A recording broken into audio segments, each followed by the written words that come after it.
Okay, we stayed at the complex today to practice. We did half situational, staying off the ground, thud-up type situations, and then we scrimmaged half the time. And overall, the situations I thought were very good. We did 4 different scenarios of 2-minute. A lot of great teaching situations and moments on that. Then we did some red zone. Inside the 20 to the 10, we did 2nd and 10, then we did some 3rd downs. We also mixed in live punt return, which we did last Saturday, which was really good again as far as evaluation mode. We also went live kickoff return. You know, emphasis this year is really we got to get better in the coverage units, and that's the reason we're doing quite a bit more live in the spring than we have been in the past. And I really think that has really been a really good thing for us. Once we got to the scrimmage part, it was focused on our 2s and our 3s, and a lot of the young guys, just trying to give them opportunities to develop. You know, so it was overall a really good practice. We had our Letterman's Day today. I think we had 450 Lettermen. It's always great to have those guys back. I know our players were real excited about it, and good to have those guys back. On an injury update, just want to confirm Will Hastings did have an ACL surgery this past week. It went well. It was a really unfortunate deal on the sideline. He was coming out of bounds and got hit, and his foot just stuck in the ground right there. And then Nick Brahms has an ankle injury. He will be out for the rest of the spring, but we expect him to return ready to go for fall camp. But overall, I think it was a good day. You know, Anders Carlson did kick a 62-yarder field goal in our scrimmage situation. I thought that was a positive. He had a really good day last Saturday too. So kicking game, you know, I'm feeling good about it at this point. But like I said, overall, a good day, a lot of good work.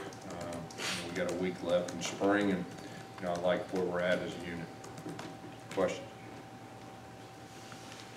Was Iggy on offense or defense? He was on defense today.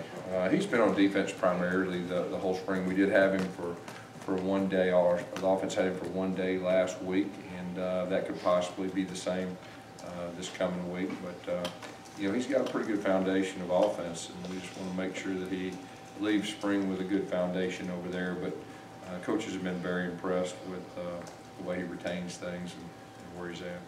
Is being short on centers, does that affect what you guys can get done in practice? Yeah, you know, we do. We have some centers that kind of have the injury bug too, and so that you've got to be strategic with everything that you do. And so, you know, that was part of the deal today, and it'll be part of the deal this coming week too. Do you think about just moving Mike Horton for as a temporary stopgap? We've talked about a couple different scenarios. We're not ready to go there yet. I mean, he is the type of player that's a veteran guy that you know, you feel like could do that, but we want to give those other guys opportunities, and so. But that is a scenario that could be a possibility. You know, next year we'll see.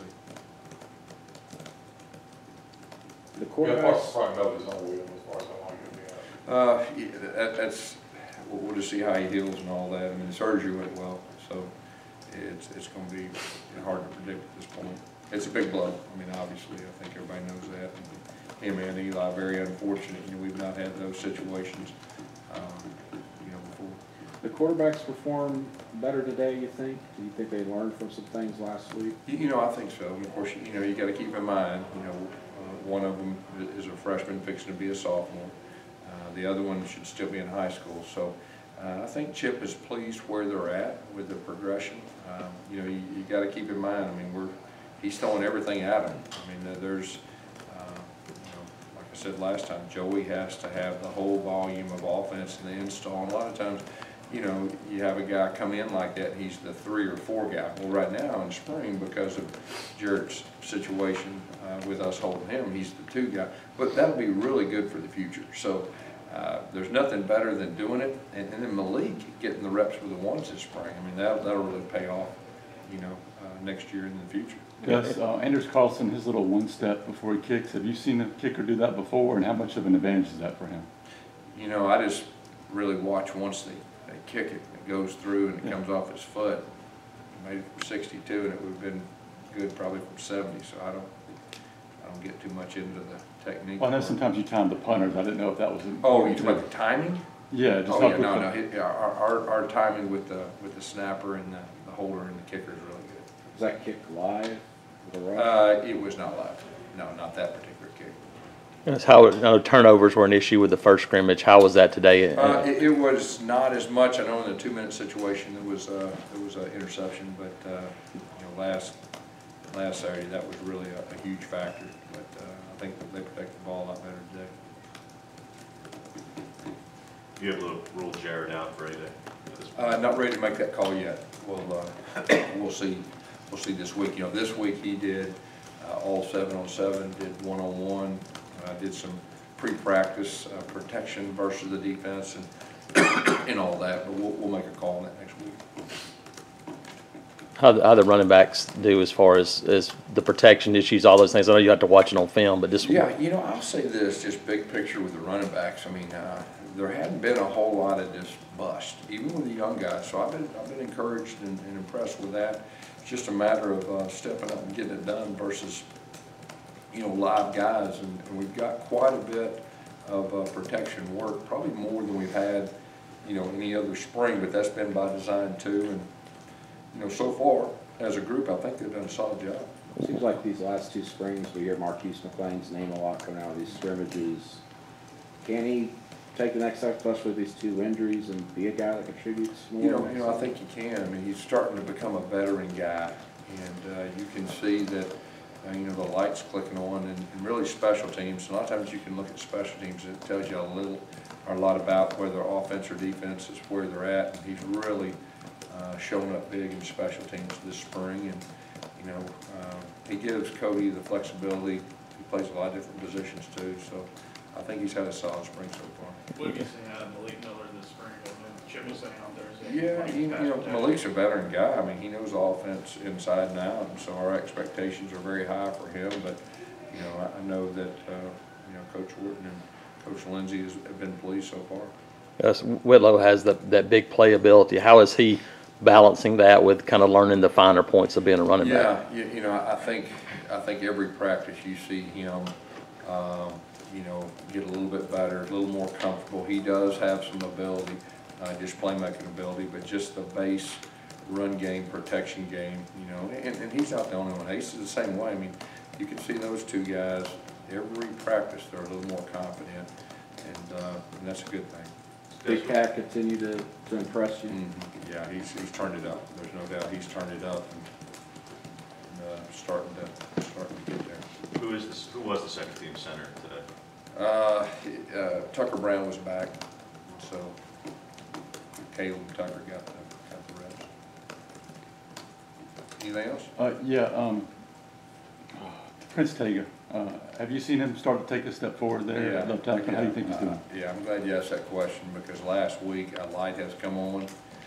Prince's ceiling is very high. He is very talented. He does have experience, and he's a guy that we've challenged to take that next step. And this past week, he's been a different player.